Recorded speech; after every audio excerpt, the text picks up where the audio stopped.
ഇതിന്റെ സംഗതികളൊക്കെ അറിയോ? അറിയില്ല. തങ്കത്തോണി പാട്ട് നീ പഠിച്ചതെല്ലാം ഒന്ന് പാടി നോക്കാൻ പറഞ്ഞു. കന്നീലക്കുമ്പിളിൽ ആരാണ് ഇഷ്ടപ്പെട്ട ഗായിക? രേണുകയുടെ ചിത്ര ചേച്ചി. അച്ഛൻ എന്താ ശരിക്കും തളർന്നതാണ്. അച്ഛനിൽ നിന്നാണോ പാട്ടൊക്കെ പഠിച്ചത്? അതെ, സിനിമ പാടി. കാണാതെ എന്നിതളായി മറയും മന്മഥനൻ കൊടിയേറിയ ചന്ദ്രോത്സവമായി പാലപ്പൂവേ. വയനാട്ടിലെ പണിയ സമുദായത്തിനിടയിൽ നിന്നും കേരളമൊട്ടാകെ ഉറ്റുനോക്കിയ ഒരു ഗായികയാണ് ഇന്ന് നമുക്കൊപ്പം ഉള്ളത്. ഇന്ദ്രനീലിമയോലും ഈ മിഴിപ്പൊയ്കകളിൽ ഇന്നലെ നിൻമുഖം നീ നോക്കി നിന്നു.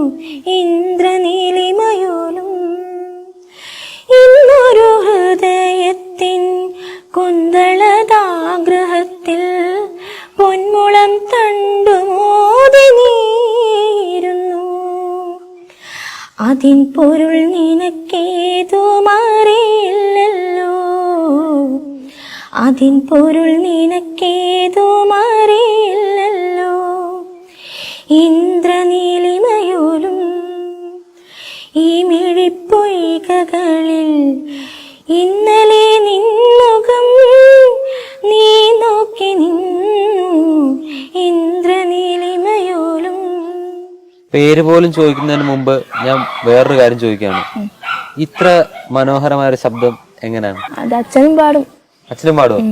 അച്ഛനിൽ നിന്നാണോ പാട്ടൊക്കെ പഠിച്ചത്? അതെ. അതിന് നമുക്ക് പേര് ചോദിക്കാൻ പറഞ്ഞു. എന്താണ് പേര്? രേണുക.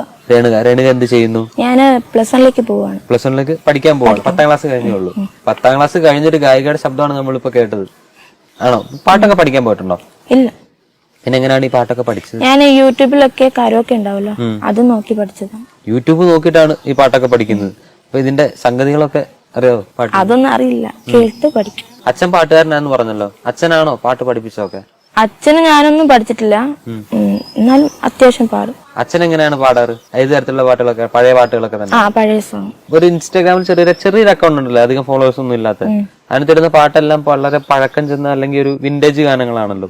പുതിയ പാട്ടുകളൊന്നും ഇഷ്ടമല്ലേ? പുതിയ പാട്ട് ഇഷ്ടമാണ്, അത് കേൾക്കുമ്പോ ഫീൽ അടിക്കുന്ന പാട്ടൊക്കെ. ഈ ലേറ്റസ്റ്റ് ആയിട്ട് ഫീൽ അടിച്ചൊരു പാട്ട് ഏതാ? ബട്ടർഫ്ലൈ ബട്ടർഫ്ലൈ ஏன் விரித்தாய் சிறகை வா வா ஓ butterfly butterfly ஏன் விரித்தாய் சிறகை